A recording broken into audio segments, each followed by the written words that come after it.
Hey everyone, before the show starts, let's talk about next week. We are leading up to the James Beard Awards happening in Chicago. So as a special episode releasing a little bit later on Thursday, not directly at midnight like we normally do, but more about 12 hours later around lunchtime, Eastern Standard Time, we will be speaking with Chef Katie Button in Asheville from Currant and Night Bell fame. And why? Because she is a finalist for Best Chef Southeast at the James Beard Awards. But the NCF&B podcast, Traveling with Food Scene, that's right, me and Matt, Felicia Perry Trujillo, and Forrest Mason are going to the James Beard Awards in Chicago for the weekend to cover the festivities. It's going to be amazing. And not only that, but Chef Vivian Howard of PBS's A Chef's Life is a finalist for Outstanding Personality and Host. We will be speaking with her both on the red carpet and behind the scenes of all the action happening at the James Beard Awards. And we are extremely proud to speak with Ashley Christensen of Pools Diner here in Raleigh, North Carolina, as only one of 5 finalists nominated for Outstanding Chef. This is a working chef in America whose career has set national industry standards and who has served as an inspiration to other food professionals. We know and love her out here in North Carolina, and she is getting national recognition. We're excited for her. Let's support everybody over this weekend. Follow us on Instagram and Twitter at NCFBpod. We will be keeping you up to date as things go on at the James Beard Awards. This is a big deal, and we are super excited to be a part of this. And now get ready for today's show. As April closes down, so does North Carolina's Beer Month, and we are excited to celebrate it by speaking with head brewer of Wooden Robot in Charlotte, Mr. Dan Wade. Enjoy the show. You're listening to the NCF&B podcast, part of the OG Podcast Network. The NCF&B podcast takes you behind the scenes of North Carolina's food and beverage industry.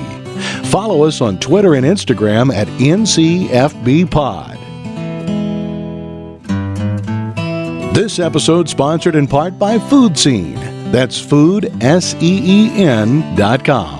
Providing professional photography, social media management, video production, and website design. And now, enjoy the show.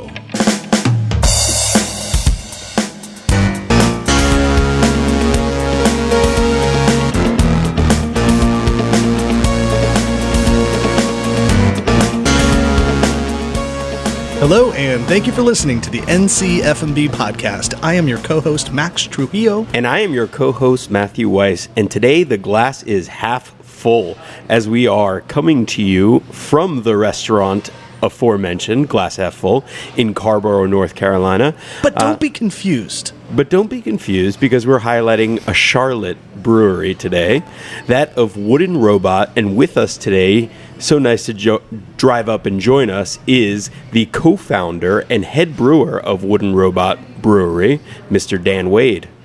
Thanks for having me on. Thanks, Dan. Thanks for coming up. So if you check your Ancestry.com and your tree, then somehow you will find yourself connected to Mr. James Wald here over at Glass Half Full. Is that correct? That's right. Yeah, he is my stepfather's cousin, which I don't know what that makes us, but let's just Absolutely say... nothing. It's related. But he's Uncle Jim to me, so... Yeah, and he was the guy who told us about you, and he said, you know who you should talk to? You should talk to Dan of Wooden Robot. And I was like, yeah, we should. It's good to have family in high places. Seriously, and especially who can buy your beer and support it to the customers. Yeah, and he drives all the way out to Charlotte to come pick it up because we don't deliver out here yet, which is awesome. Right, so he kind of did himself a service by recruiting you on the podcast so that you could deliver the beer. Exactly. Yeah, he got nice a work, free Jim. trip out here. Master plan for one trip. One trip. One delivery of beer. I saw Dan in the parking lot when I pulled up. There was a lot of kegs of beer there, so he made it worth his while for the delivery. I did see. I just saw a guy unload a lot of kegs. Yeah. Like, whoa, what's going? I think that's our guy. Yeah. And it's not a big car. It was a fun drive. I bet with kegs clanking around. Yeah. Yeah. Which I love that part of the entrepreneurial spirit when it comes to the startup beverage guy, whatever it might be, or gal, just anything. Because even speaking of gal, like Diane over at Jean's Van Trail, when we were speaking to her about getting her wines out, she's, all the way across the state. And on that one day we spoke, she had driven to the Outer Banks and back just to throw a couple kegs here and there, or kegs, but a couple of cases of wine.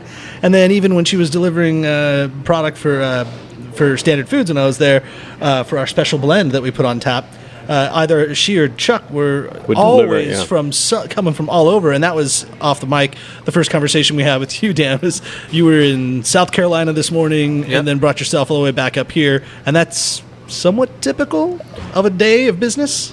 It's not rare. Yeah, yes. I try to be around the brewery as much as I can, but it's. I actually learned the keg capacity of my car one day when I tried to close the hatch and smashed out the rear glass. So yeah, it's not uncommon to kind of do a little bit of everything. I would recommend to maybe get something other than a smart car. Oh, well, now we have a couple vans, but this was early on. Yeah. So let's set the scene here, because Wooden Robot is probably becoming one of the best known and appreciated breweries in Charlotte. But a big reason for that is, Dan, you are pretty highly trained brewer. Yeah. You have a Master's of Science in Brewery and Distilling, and you achieved that degree in Scotland. That's right, yeah. Yeah. I studied out in Edinburgh, Scotland. Yeah. So those guys know a thing or two about beer. Yeah, well, and distilling, too. Yeah. I imagine, well, let's just jump to this first, but I want to hear why Scotland. But was there a point in your career where it was like, am I going to be a Scotch distiller, or am I going to brew beer? For me, it was always about brewing. Okay. I don't get me wrong, I like a good whiskey, but I mean, I've always really loved Belgian style beer and homebrewed that throughout college. So going to Scotland was a good way to get a good education in beer and get a chance to travel around Europe a little bit too. Yeah, totally.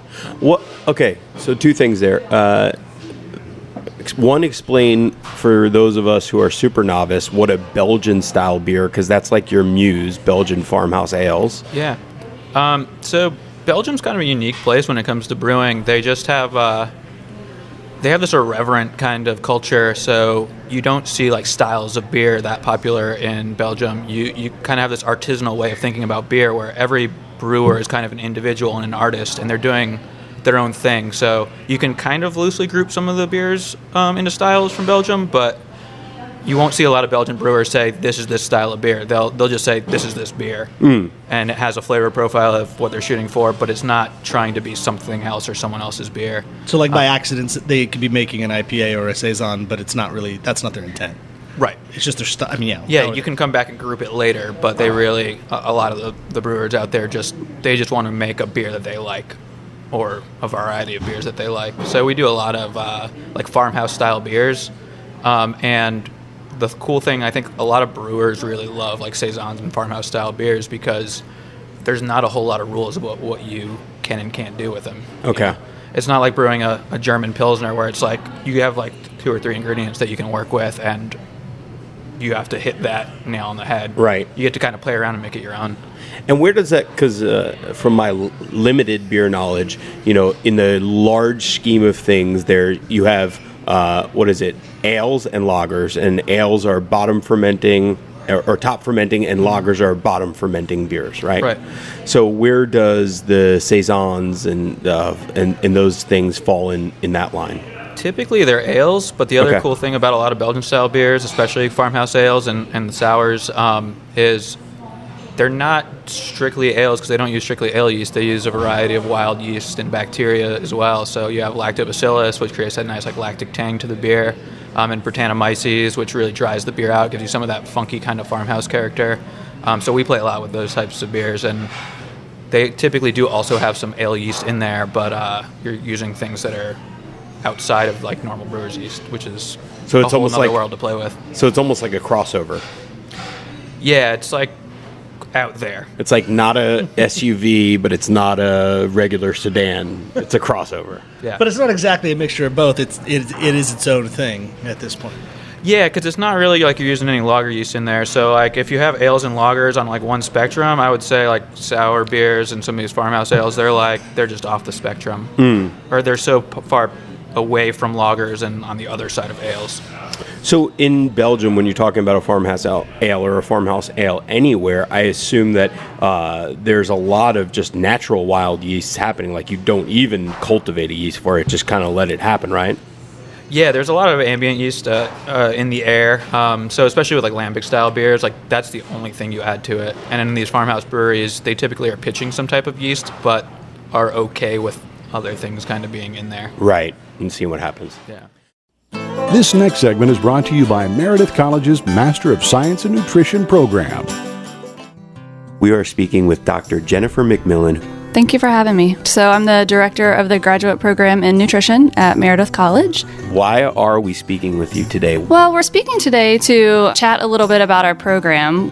What is the flexibility of joining this program and as far as classes and schedule? I've seen before that you do have full-time and part-time enrollment. That's correct. What we do is I sit down with every student and we make a plan of study for them. It's a really important for us, I think, not just in our department, but on our campus, that our students are our number one concern. And so what we do is make sure that that plan of study works for our students. We have some students that take one class a semester. Our classes are typically in the grad program 3 hours, one night a week, so it's super flexible. Most of the classes start at 4 o'clock and go to 6:50, so we're with each other for a 3-hour block of time once a week. And so it makes it really doable for people who have other things going on in their life. And what's the class environment like? How many students do you typically have per teacher, and the framework of the actual program? A big classroom for me is full at 34 students, so that's incredibly small. Sure. So what our class looks like is a very nice teacher-to-student ratio. Meredith prides itself on having small classes. The primary job of any faculty member on campus is to serve our students.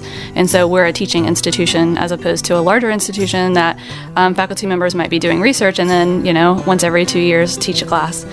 So what we do at Meredith is teach. For more information about Meredith College and the master's program, you can reach them on their website at meredith.edu or click the link on our website at ncfbpodcast.com.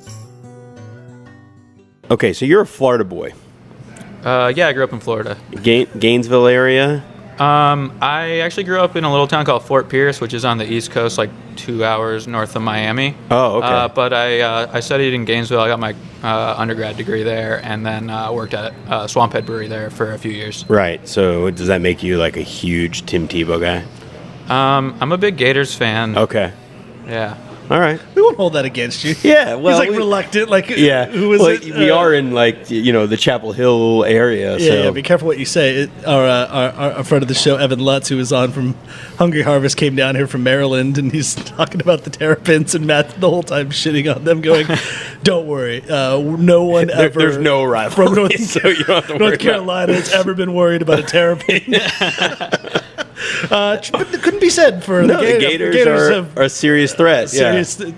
The funny thing about growing up in Florida is that Gators football is life. And even though the Gators basketball team won 2 national championships while I was there, no one cared. cares. It's really bizarre. It's like, oh, we have this great basketball team, and everyone's like, yeah, whatever. Yeah. Actually, I have a question about. Let's talk about Scotland. Let's couple things. Why did you pick Scotland for one particular reason? And then while in Scotland, how'd they treat you? Were you the only American? No, actually, surprisingly, there were a lot of Americans and a lot of Canadians in my program. So I guess to start, the reason I chose to go to Scotland for brewing school is that I'm kind of a geek. So I studied mechanical engineering in undergrad, and I really wanted a good fundamental understanding. So a lot of the programs here in the U.S., they're kind of certificate programs. Mm-hmm. So they're very focused on the practical aspect of brewing, which is really important, and you can do that and be a great brewer. But I was really interested in the science and the underlying fundamentals of why things work the way they do. And so the program I went to, being a Master's of Science degree versus a certificate degree, we did a lot of lab work. We did a lot of we learned a lot of biochemistry and microbiology. And then there are also like parts of the program that focused on like the business of brewing, and like the industrial engineering, like kind of like of making the brewing process like as efficient as possible, Logistics how you lay out and all those things. Oh, awesome. So it's a really like wide range of knowledge, and that's the excuse I have for going there. But the real reason that I chose Scotland was just like I never really got a chance to like travel abroad or study abroad or anything throughout like my college career. So I just wanted to like go like have fun in the UK and travel around Europe for a year, and I got a really good opportunity to do that. So, and that program, and by the way, we should give them credit, the Heriot Watt, and I'm sure in a Scottish brogue that's like something like Heriot Watt. Yeah. No, I don't even know. Maybe ask him since he was there. How do Yeah. you say it? Yeah, my Scottish accent's faded since I left. okay. But Heriot Watt is the American so- pronunciation. yeah. But yeah, they have the International Center for Brewing and Distilling there, which Okay. is like the school where I studied, the school within the university. And all of that is a 1-year program? Yeah, that's the way that all the master's programs in the UK work. So they have like I guess That seems like a lot to learn in 1 year. Yeah, like it's a you're pretty learning- intense pretty intense like full time. Because you're not only learning brewing, but you're learning distilling too. Yeah. My focus was on brewing, so Okay. I had like a little less distilling classes than someone who was like focused on distilling. But yeah, we did do a couple distilling labs, which is really cool. And Yeah, like I'm you sure could that- make a whiskey if you wanted to. yeah, actually, when I worked out at Rogue when I left Scotland, they have their production brewery in Newport, and then they have their distilleries like a separate building, like right in the same site. So I actually got to do a little distilling out there. That wasn't my official job, but I would go over there and kind of hang out and just learn as much as I could. Nice. Very cool. So, growing up in Florida, your business partner now, you guys grew up in the same area, different high schools, but... We went to the same middle school and high school, yeah. Okay, you went to the same. And you both chose Charlotte to start a brewery. It wasn't like you had some ties there. Yeah, well, Josh Patton. Josh Patton, yeah, so our CEO, co-founder, he actually moved to Charlotte and was working in the banking industry, so his background's in finance. So he's been in Charlotte for about 10 years now, so he had been there like 7 years before we started the brewery. And we were kind of looking all over the East Coast. Like I have family up in New York, and I grew up in Connecticut as a smaller, when I was a little younger, and we have friends in like Boston and Brooklyn, and we're looking at all these like other big cities on the East Coast and trying to figure out where are we going to start a brewery. And I didn't want to be in Florida anymore, just because brewing works really hot, and Florida's really hot and it's miserable. So so I kind of just said like anywhere is fine as long as it's not in Florida. But Josh really had like these great ties to Charlotte and loved being there, and I came up there to visit all the time. So we started looking at the brewing scene there, and there were like 6 breweries in Charlotte when we opened, and we knew we wanted to go somewhere that had like a really good brewing culture already. Right. Because we didn't want to come in and like, start from scratch, like start with education, like educating the customers, like, hey, this isn't Bud Light, Right. So craft beer. Yeah, so we wanted to really have the freedom to like do unique stuff and not have to worry as much about entry level beers. So we saw that like OMB and Noda and Triple C and Birdsong like really laid this like great foundation down as far as beer knowledge and craft beer knowledge in Charlotte, and there was just like a ton of momentum and it was like a great energy in Charlotte. So between that and Josh living there and having some roots there, it was a perfect fit. And yeah, it's funny when you think about Charlotte, and we've now probably done maybe 10 different episodes that are devoted to Birdsong is a former guest of Chris over there. Yeah, and but it's funny when you think about Charlotte, because from the outside looking in, not in the culinary or the beverage world, but Charlotte's the biggest city in the state.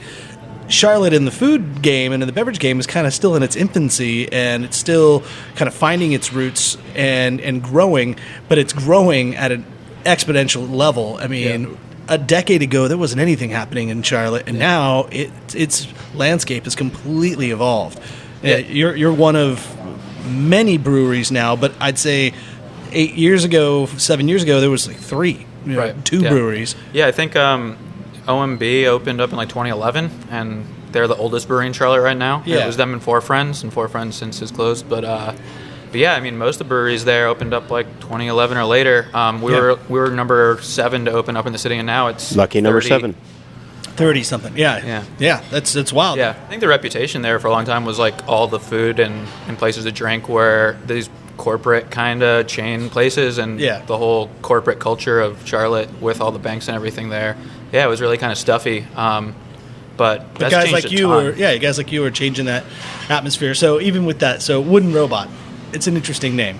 Not an oxymoron, but you don't consider wood and robot in the same hemispheres, right? So tell us, why are you calling yourselves Wooden Robot? Yeah, so it's really symbolic for us. So the wooden kind of represents that like Belgian artisanal way of brewing that I talked about a little earlier, and that way of really just that the art that goes into brewing. And the robot represents the other side, which is like the science. And we just want to take that art and science and that like kind of old school tradition and like the new school like American sense of innovation. Yeah. Those two sides of the spectrum and two things that normally don't get thought of together, and combine them to make something really unique and different. Yeah. It's funny the way you guys as partners with Josh being in finance, and then you going studying abroad and kind of really delving into the culture of knowing beer reminds me of my old San Jose roots with the other partnership beer, Gordon Biersch, where, and I think it's, correct me if I'm wrong, but I actually think the guy with the last name Biersch was the finance guy, and then Gordon was the one that was like super into beer making and went to Germany to learn how to brew, and then they built their reputation, and now they're like in every airport all across. I think they're actually in RDU, which is funny. But Gordon Biersch is like a West Coast beer, but their story is not too dissimilar from yours, but they have their roots kind of tied more to the Bavarian style, whereas that you're a little bit more Northern European. And does that Scottish education you've had also kind of lend itself into the style of the beer you're making? I think one thing about like British beer in general and Scottish beer is that they really focus on like really drinkable beers. So, like session beers are a huge thing there, and there's a lot of cask ales. So while the styles we're brewing aren't necessarily like directly coming from Scotch, I really I internalize that way of thinking about beer. That like beer should be drinkable. Yeah. So you don't see us making a lot of beers that are like these like huge like thick sipping beers that you have like 3 ounces and you're like, okay, that was enough. Right. We really try to brew beers that even though they are like complex and unique and have like different things going on, that you still want to like drink a whole pint of it and then go back for another pint of it. Yeah. That's essential to a business model. So you want to have more. Yeah, we want people to buy more beer. So speaking of beers, you poured us something here. What are we drinking right now? So which is delicious, I'll just say, from lack of knowing anything about it. Yeah, so this beer is called Fooder for Thought. Fooder for Thought. So it's a sour farmhouse ale, Belgian inspired, and basically it's brewed with all North Carolina ingredients. Actually, all of the malt we use is sourced from North Carolina. But this beer uses North Carolina grown barley and triticale malts, and then it spends time in our oak fooder for about 3 months with a mixed fermentation. So it sours over the course of that 3 months, and then you get a little bit of the oak character on there to kind of balance out the sourness and the tartness and the malt character. What do you mean a mixed fermentation? So that's that in addition to brewer's yeast, we're using lactobacillus, which is lactic acid bacteria, and Brettanomyces in there as well. So it's eating all different types of yeast in one time, basically. All three of those are kind of working together like cohesively to eat all the carbohydrates and sugars and create not just alcohol, ethanol, but also all these other like flavor compounds, and lactic acid is a big portion of that. Yeah, Matt, I'm not sure, maybe you know or not, but is that common practice to use like multiple types of yeasts when you're making wine? Like I've only known just like you use kind of like one strain to make something. No, I don't think anybody does that, but of course there are some wild yeast that can get in wine and can be a good thing or a bad thing, and certainly Brettanomyces in wine, there's always that like fine line where especially Burgundy producers want a little bit of what they call Brett in the wine because it gives it that nice funkiness, but then too much can just be really off-putting. And for certain styles, they're really, really trying to keep it out any way they can. Right. But yeah, in certain like old world styles, I think it's added a little as bit like of a natural complexity. occurrence. If the natural wine, exactly. Yeah, I don't know. So I'm very much not a beer drinker, to be honest with you. You know, I will have the occasional beer, hot day, summer, ball game. If we're at a dive bar, I'll drink beer, or if it's a really cool beer place. But lately, maybe because the weather's warming up, I found myself drinking a lot more beer and just happened to also be drinking more sour beers. And I find that I'm a wine guy. And from my wine palate, the sour beers really speak to my palate. Yeah, I think there's a lot of crossover there when it comes to flavors. You see, like the acidity obviously is similar, and then the oakiness also that you get in a lot of sour beers is similar to what you get in a lot of wines. So Especially the wine you like to drink. Yeah, Like high acid.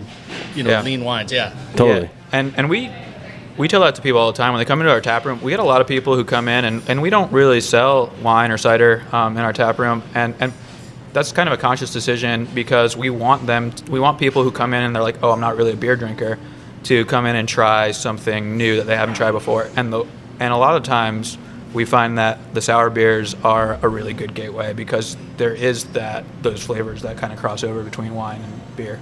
So is this something that you would always find on tap at Wooden Robot? We always are rotating through different beers. So we come out with like at least two new beers every week typically. And we always try to have a couple sour beers on. So not always the same one. Okay. But always something. Gotcha. And we have bottles of this available in our tap room right now, and we've had it for like a month or so. Typically, we do like really small bottle releases. So the next beer I'm going to pour... Yeah, let's go. You got my palate ready now. So Yeah. I want more. This is called Direct Currant. So we released this a few weeks ago. And we only bottled about 30 cases, so like 420 bottles, and we sold it out like pretty much immediately. 420? Yeah, exactly. Which is, by the way, today is 420. 420. So who knows what's in this beer.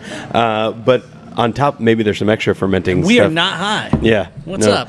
Well, but on top of that, it is North Carolina Beer Month. Mm-hmm. So, look at the color on that. That is beautiful. Yeah.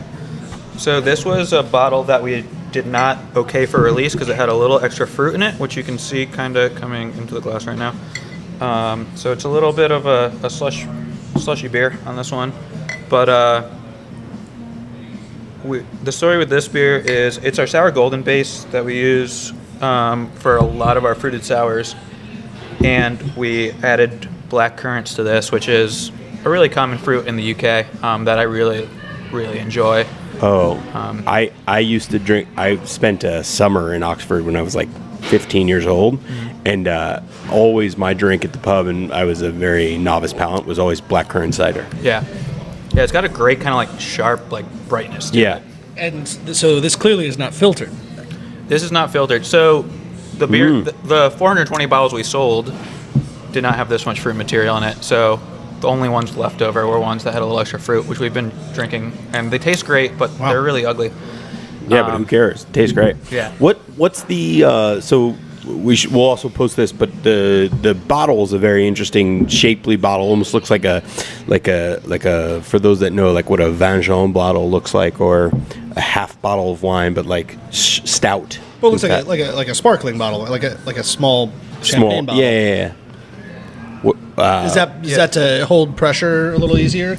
Yeah, it's a 500 milliliter bottle, and they're really built for high pressure. Which, especially in this beer, we went really high on the carbonation, so we wanted like a really like spritzy, like almost like champagne-like carbonation level on it.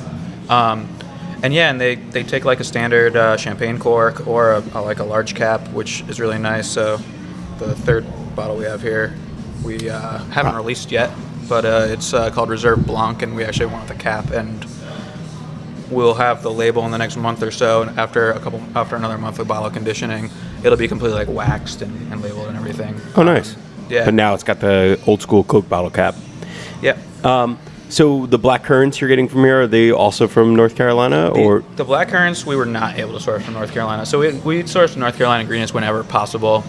Certain fruits just are tough to find. Sure. So, when you put a fruit or fruited beer, how does that process work? Do you like crush the fruit? Do you buy it as a concentrate? How does that work or maybe it's unique to the property here? Yeah, so for most fruits, we try to source them locally, and then we typically try to puree them in-house. So we just use a big immersion blender to puree the fruit, and then we add that pretty late in the process to try to preserve as much of the fruit character as we can.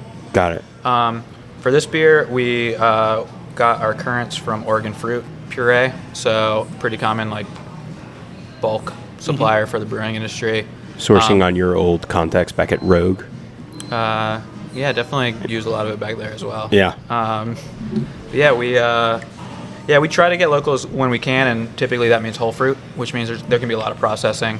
So we just did a beer at the brewery called Boca Fiesta, which is Spanish for mouth party.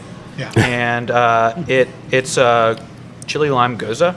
Okay. So for that beer, we do like 20 pounds of Serrano peppers, and we like hand cut and de-seed that, which takes about like 5 hours. Don't rub your eyes. Yeah. Yeah. I actually I got hungry while we were doing it, and I like ate like a handful of peanuts and like touched my face. Oh. And it was bad. It was not fun. Cartoonish, your eyes popping out. Yeah. Yeah, it was just like my whole face was on fire for a solid 30 minutes. But What's a Goza beer again? so Goza's it's a German style actually. It's similar to like a Berliner Weiss. So it's a wheat-based beer Right. that's tart, so it has a lactic acid fermentation. And then it also typically has salt and then coriander added to it as well. That's the one that I was saying that I recommended you have when we did that menu game with Shannon Healy. Yeah, I remember I that. feel like that would be a style of beer that if you're big into wine, high acid wines, and you're fond of these sour beers, that you'd probably be also into a Goza. Yeah, Yeah. totally. Yeah, it's a little more like, I would say it's like a little less acidic than a lot of sour beers typically. They tend to be pretty tart, and then really low alcohol and like really refreshing. So the fruit or the added stuff, that doesn't actually get fermented into alcohol at some point? So we actually add it. So we add it pretty late, but then we do a secondary fermentation on the fruit. So the sugars from the fruit typically are fermented and turned into alcohol. Do you get carbonation from that secondary fermentation as well?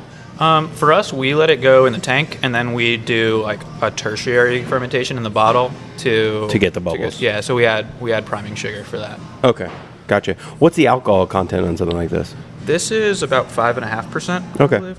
Yeah, it's really easy. Like, drinkable, kind of the way you were saying too. So it's a complex beer, but it's not the 9% crazy and then super viscous type of beer either. Yeah, it's delicious, and it's perfect time for this year too. Like Totally. just a nice fresh fruit beer. It's almost like a rosé beer. Dare I say? Yeah. This segment is brought to you by the Triangle Wine Company. Visit Triangle Wine Company stores in Morrisville, Cary, and Southern Pines, North Carolina. Or order your wine and beer online at trianglewineco.com. And be sure to use our promo code NCFB to receive 10% off your purchases. Triangle Wine Company.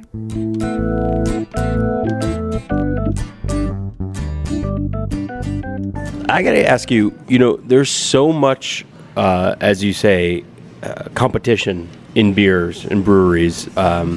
You guys have recently opened up a food or quasi-restaurant part of your brewery. But what are some of the secrets to set yourself apart in such a competitive craft beer market? I think it's really sticking to your guns and just kind of knowing what your individual brewery is about and focusing on that. For us, like we really love Belgian farmhouse ales and sours, and we also love American IPAs. So like those are the two styles we probably focus on more than anything else. Okay. Quality I think is always really important. So that is pretty much a prerequisite. But just focusing on what you're about and sticking with it. Like we made a decision last year that one of the things we really wanted to do to set us apart was focus on local ingredients, and the backbone of beer is really malt. So people like to focus on hops because they're kind of like the sexy ingredient in beer. But if you look at like even a big IPA, like for a 15-barrel batch, we're using a little over 1,000 pounds of malt, and we're still using like less than 100 pounds of hops in it. So like most of the ingredients that go into beer are malt. So we use about like 2 tons of malt a week, and we made a decision we're going to use all locally sourced malt for every beer that we do. So we've been able to really focus on that as like one differentiator, and one thing that it's important to us as a company to really support local agriculture. Yeah. And support local economy. So we spent about $175,000 on local malt last year that otherwise would have gone outside of North Carolina. And who's some of the top malters that you're purchasing from in the state? So there's two guys who have been around in the state in North Carolina. So there's Riverbend, who's based out of Asheville, and then there's Epiphany, that's based out of Durham. Okay. And then a third one just opened up in the center of the state called Carolina Malt House, and we haven't used anything from them, but we've bought from both Riverbend and Epiphany, with most of it coming from Epiphany recently. Gotcha. Cool. No, but that is a good feel. Now, with all that said, do you feel like Charlotte, for one, or just North Carolina in a sense, is starting to have its own style of beer? I mean, I know it's kind of early on still. Like, people are still trying to find themselves and almost individually find themselves as a business and a style. But are you noticing trends with the brewers in your area, and if there's any similarities that are different from, say, like what Asheville's doing or the Triangle and such? I mean, I think the best sign is that there is a wide variety of beer in Charlotte. Like, you have OMB focusing on mostly German styles. You have a couple breweries that are really IPA focused, or kind of doing American style beer in general. We do a little mix of American and like Belgian styles. Sugar Creek does a lot of Belgian beer. Some of the newer guys who are opening up, like Divine Barrel and Resonant Culture, are really focusing on sours, so similar styles to like kind of what we're doing. So the fact that everyone kind of finding their own niche and again kind of like sticking to their guns on what they're about, I think that's a really good sign of like a mature beer market where not everyone's doing the same thing. Yeah. Yeah. But I like it. It was almost like or as you would say, almost a Corolla-ism, where he's like sticking to his lane and doing what he said about their success factor, their differentiating factors. Stick to what you know and what you're passionate about. Go with what you know. Yeah. Yeah, I mean, if you where you studied is already a unique angle as to what you're doing, so that's what you guys bring to the party. Mm-hmm. Now, what about with your business in general and the growth of it? You opened in, is it 2016 or 2015? I'm sorry. We opened in July of 2015. 15, yeah. So you're about to be 3 years old. Yep.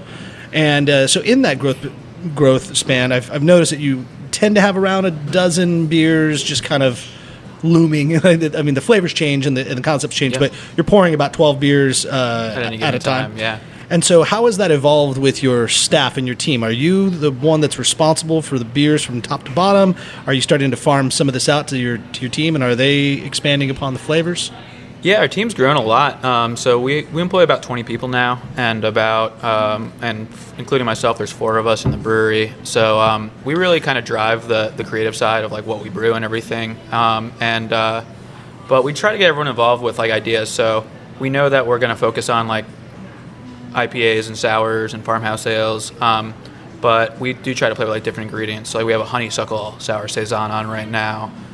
We have Boca Fiesta, which is a chili lime goes like so kind of like those fun like twists on those styles of beers we brew. We try to farm that and get inspiration anywhere we can, and especially from our other. Do you let Josh brew beer, or does he just watch you guys do everything? When we first started out, Josh and I did like pretty much everything. So Josh was my assistant brewer a lot then. Okay. But as we've grown, we've been differentiating our roles more and more. So Josh really focuses on overseeing like the tap room and sales and marketing and financial part of the business, and I get to focus more and more on the brewing side. Yeah, he probably didn't like being your assistant brewer. I think he liked getting out of the office and being able to like get hands on and like really like get his hands dirty. Sure. What about for you though? Are these also his strengths or maybe your weaknesses? I'm wondering. Like, are you happy that he's doing all those things and you're not? Oh, absolutely. Yeah. Right. It is kind of, when I watch Matt plug in all the microphone cables into the system, like right before we get ready, like he's helping me out because like there's a lot of little things that go on. But as it's going, I'm like, that's okay, man. I'm gonna redo it. I'm gonna do it like this. And it's not that he's doing it wrong. It's just I'm super anal about all the things I want the way I want it. Yeah, that's a whole other conversation. I didn't realize how anal I am about all the things that I like, the things that way I want them, but until like you hear yourself on a podcast. Or you see other people doing the things that you normally do. Yeah. Like, no. Yeah, as we've grown as a business, I've seen that a ton. Like I thought I was pretty like easygoing when it came to a lot of things until like I like hired someone to like help me with brewing, and I was like, why are you doing it like that? Right. Like, like I didn't even realize there was a different way to do it than the way that I had always done it until I saw someone else doing it differently, and I was like, no, that's not the way we're going to do that. So, what was the impetus to start, the restaurant side of the brewery? So that was something we never really anticipated Yeah. when we first started, but it kind of grew organically. So we opened up Create Gastropub, and we've been building on that relationship since the beginning. So when we first started out as a brewery, we knew we wanted to have food to offer people. So we started out just kind of rotating different food trucks, and we realized it was really hard to get people consistently show up. Right. And, we were spending so much time just calling up food trucks, hey, can you come out on Tuesday? And then people wouldn't show up because we were a new brewery and weren't as busy as somewhere else they could be across town. Sure. So we did this private event at the brewery, and it was really cool, corporate event. And the catering that came in to do the event was Create Events, and we're talking with Chef Rob, who ran Create Events at the time, and we're talking to him about our challenge with food trucks, and he kind of mentioned that he was having issues because they had these they'd have 2 big events every month, but he was having trouble keeping staff on consistently and giving them enough work to be available when he needed them. So we kind of were like, well, what if you just had a food truck and you just always had it here at the brewery, and we partnered, and you'd be our exclusive food provider, and you'd be able to employ staff on a regular basis 5 days a week when we're open. At the time, now it's 6. And we're just having a couple beers after this event, and just decided that he was going to go. 2 days later, he went and bought this trailer that he converted into a food truck. Oh wow! So it started out with that, and then one day, the food truck was always parked right by our front door, and then one day we had someone who was driving under the influence come and wiped out the food truck basically, and there was food truck was in service, so there was someone on there, and really fortunately, the food truck got knocked up moved 10 feet as his car rammed it, and miraculously the person there was not hurt, which was great. Yeah.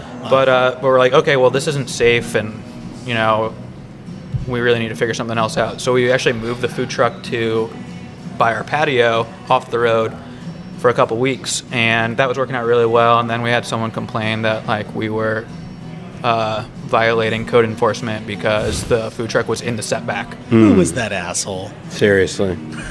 Some concerned citizen. I really don't know. Or owner of another competing brewer. But yeah, we got so then we had to move the food truck again, and we really didn't feel like we had a safe place to put it anymore. So what we did was, fortunately, their commissary kitchen was down the block from us. So for almost a year, they'd set up a little countertop in our brewery. So they would order food, they would text the order back to their kitchen, and then they would go with a golf cart and pick up food and bring it back to the brewery, and they would do a food delivery to the brewery. So they ran that way for a year, and it worked out fine, but they were putting in these to-go containers, and by the time the food got down, some things wouldn't be as hot as they liked them to be, and it just was a workaround, but it wasn't ideal. Problematic, yeah. Yeah, so we really decided we wanted to provide a better experience for our customers and offer a better food thing. So when the suite in our building became available, we're okay, well, we need more space for the tap room, but maybe we should set aside some area to do a kitchen and actually have a kitchen in-house. So it's still the same partnership we've always had. We don't get any cut of the food or anything like that. We don't run the kitchen, but we lease the kitchen space to Create, and they run the kitchen. Nice. And what about the people that serve? Oh, it's more like a quick service, right? It's not service at the table. Well, yeah. So you order beers at the bar, right? So everything's completely separate still. But what they do now is they basically come by the tables with a tablet, and you can put in your order, and they'll run the food out to you. Gotcha. So that seems to work out well. It's been going really well. It's been open for just over a month now. Yeah. And it's been awesome. And the menu is so much, there's so much more variety on the menu than what they were able to do, producing it on the food truck and driving it over. And logistically, as a business owner, this way you keep people there because they can get food there, and then they'll drink more beer, and it's better for everybody. Yeah, it's a win-win. Yeah. So now you're opening up, just announced recently, a new location in NODA, which stands for North Davidson area of Charlotte. And is it going to be the same thing with the food and everything, full service, or? It's going to be its own entity. So what we're planning on doing is we're not going to put in a full brewery there, but we're going to turn that kind of into our sour facility. So we're going to move over some of our sour barrels and foeders to that facility, and then we're going to add a lot more sour production there. So we'll have a tap room there. So it's 5,700 square feet, which is ironically the exact same square footage of our original location before we did this expansion. But we're planning on having about 2,000 square feet of that be sour production, and then we'll have a 3,700 square foot tap room, and then we'll also have a 3,000 square foot rooftop patio space and a 3,000 square foot beer garden. Nice. So that'll be really fun. Yeah. And it's going to be right off the light rail in NODA, like right in the main section of the NODA neighborhood. Well, hopefully you won't be open until 2019, right? We're targeting like March or April of 2019. Okay, so about a year from now. Because I was just thinking, I just found out yesterday that the Giants are playing the Panthers on October 6th. So family's coming down, we're going up, or we're going down, and at least the shell of the building should be there by then. Okay, well we'll come see you anyway. Yeah, we'll come see you at the original location. But so, how many beers are you? How much are you producing? How much beer? What's the volume? We did 3,000 barrels last year. 3,000 barrels, which translates to how many bottles? A lot. I was told there would be no math. 6,000 half barrel kegs. So 6,000 kegs of beer. 6,000 kegs of beer. Okay. That's a lot of beer. Yeah. So where does that fall in line with the other 30 craft breweries in Charlotte? Like, are you guys middle of the road, top of the road? Yeah, I'd say we're in the top 10, but in terms of lower production, part of the top 10. Gotcha. Okay. What is the distinction between a craft brewery and I don't know, microbrewery? Is that the same or a thing, or are they microbrewery separate? I don't know. A macro brewery. I think a microbrewery is anywhere under 15,000, but it's mostly fallen out of favor. So we're all just craft breweries now. Okay. Yeah. But we're solidly a small brewery. If you look at the bigger breweries in Charlotte, I think OMB is pushing up on the self-distribution cap, which is 25,000 barrels a year. So almost 10 times what we're making. Yeah. And then NODA's, I think they did probably closer to 15,000. So they're 5 times our size. Okay. And Birdsong, I don't forget what Chris said when, I don't know, do you know how much they make? I don't know off the top of my head, but I would say probably between 8 and 12,000. Okay. So you're roughly the similar. Yeah, we're a third or quarter. So. Hi, this is Mike Coscarelli from Anxiety Now. And Andrea Allen from the Hot Mess Comedy Hour. We just launched the brand new OG Podcast Network and wanted to let you know that you can hear ours and other great shows by going to ogpodcastnetwork.com. Also, be sure to follow the network on social media to keep up to date with new shows, videos, and live events. That's at OG Podcasts on Instagram, Twitter, and Facebook. Or you can subscribe to your favorite OG podcast wherever you get your podcasts. So where do you go from here? Do you want to keep it consistently where you are and maybe open up a couple other tap rooms, or do you want to make more beer? What's the future goal? We're not really focused on making a ton more beer. We'd be happy with 4,000 or 5,000 barrels and our couple spaces that we have planned. So we have, in addition to the NODA space, we have another expansion that we're hoping to do on site. Okay. Which will kind of hit around the same time as the NODA expansion. That'll just free up a little more space for us to increase production a little bit more. Okay. But we're not really planning on doing a big production brewery or starting to distribute outside of North Carolina or anything crazy.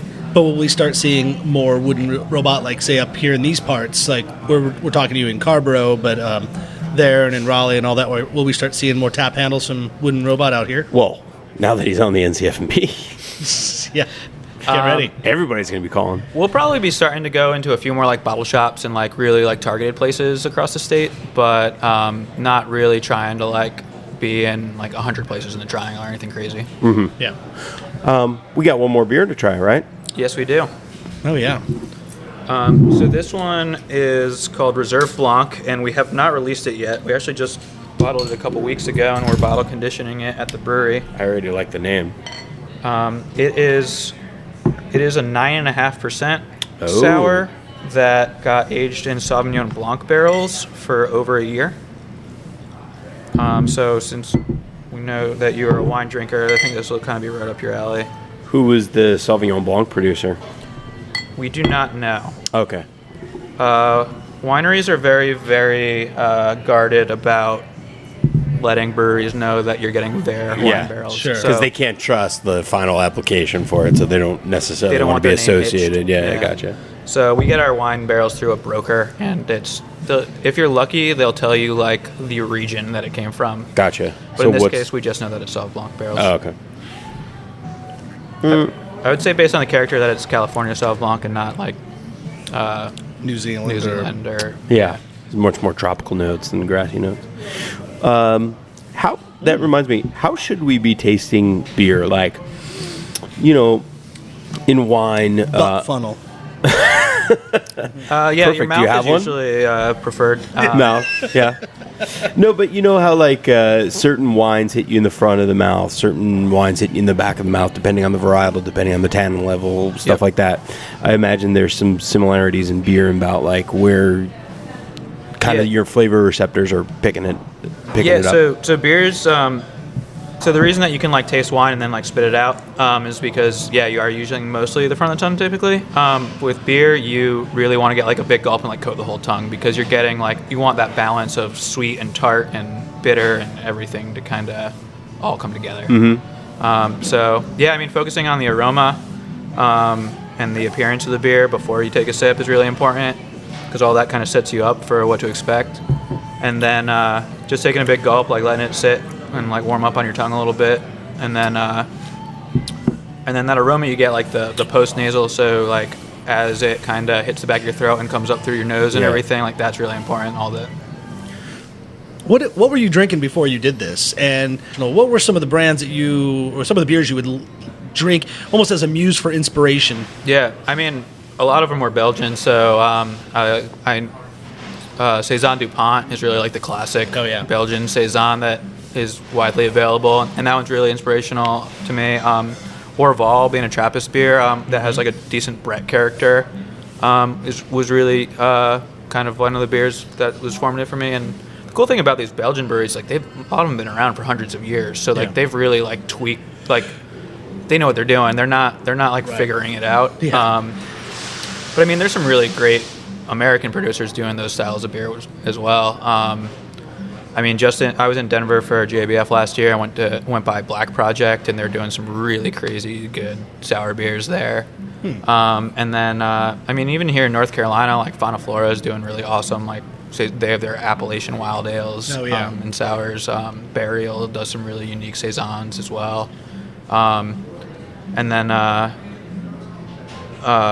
It's really like I just kind of go and like I usually go for like a brewery's Pilsner because I want to see like how clean and drinkable it is. Yeah, stripped down version of it. Yeah. That's really cool, man. Yeah. One last question before we let you go, and somebody else recently let us know that we kind of got away from this question, but being that you're in Charlotte and we don't know Charlotte as well because we're not there as much as we like to be, what are some of the places that you're eating in Charlotte when you're out and about? And it doesn't have to be fancy; it just has to be really good. Well, there's a place right down the street from us that's like the first place I take someone when they come to Charlotte called Fudo Buddha. Oh. And they do... new to me. Yeah. Fudo Buddha. Yeah, it's a really awesome ramen place. Okay. It's a nice like little spot, like maybe like 15, 20 tables. And they're right across the light rail from where we're at, and they just do like really unique food. Their Fire and Ice Bowl is like spicy salmon with like mint ramen, and it's amazing. Yeah, nice, really, really tasty. That sounds awesome. Yeah, and then my other go-to spot is like it's not fancy at all, but it's a really nice like family-run neighborhood bar called Lebowski's. It's all Big Lebowski themed, and the family's from Buffalo, so they have like amazing chicken wings and beef on whack and like fish and chips and White Russians and amazing White Russians. Yeah. Yeah. That's awesome. I prefer them with the alternative milk, so the cashew milk White Russian. Okay. It doesn't sit quite as heavy. Yeah, it curdles a little bit though, no? Yeah. The cashew milk with the Kahlua and the vodka, no? A little less than if it were half and half. Okay. There you go. I like when you get recommendations of like hole in the wall places Yeah. as opposed to like there's a good Olive Garden that just opened up down the street. Have you guys heard of it? It's great. There's this place PF Chang's, I think. It's really good. Well, being a guest on the show, this is the time where we litter you with gifts and presents. But guests of the show receive the NCF&B gift bag from a bunch of great sponsors that we have on the show.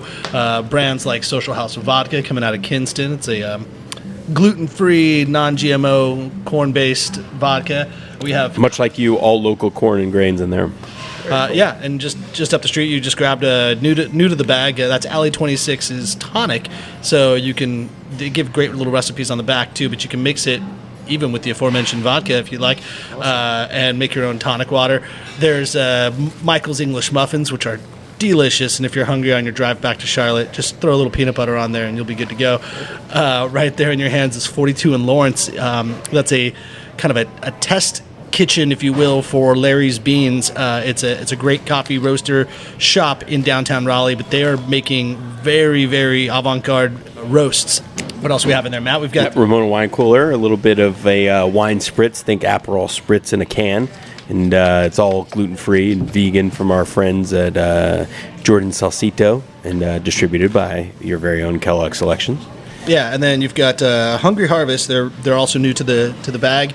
They are a grocer. Now, this might be a little challenging because you're out in Charlotte, and I don't believe that they are distributing in Charlotte yet. But they're working on it. They're working on it. So what you could probably do is, since James, you might want to give James this for letting us use the area, but Hungry Harvest came on. They are distributing great groceries to your door, but they get it from food that would go to waste. They are delivered to your house. So that particular card in there will get you your first one for free.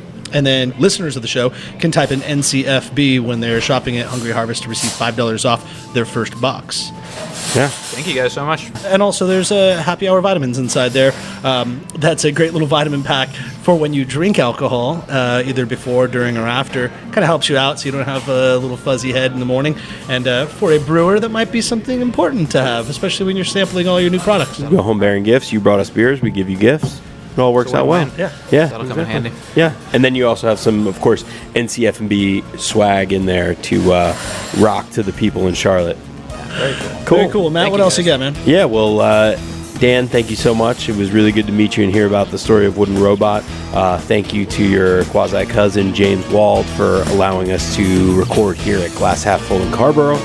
When you're in Charlotte, go drink at Wooden Robot. You will eat and drink Maryland. Guests of the NCF&B podcast receive a swag bag, including gifts from these exceptional North Carolina producers: Social House Vodka, Michael's English Muffins, Larry's Beans, and 42 in Lawrence, Ramona Wine Coolers, Happy Hour Vitamins, Alley 26 Tonic Syrup, and Hungry Harvest. And I'm the house voice, Brian Hoyle. Hey, thanks, Brian Hoyle. And remember, Katie Button is next week, so we speak to her about her story and the anticipation of the James Beard Awards. Follow us on Instagram and Twitter at NCFBpod. Have a great weekend. Peace!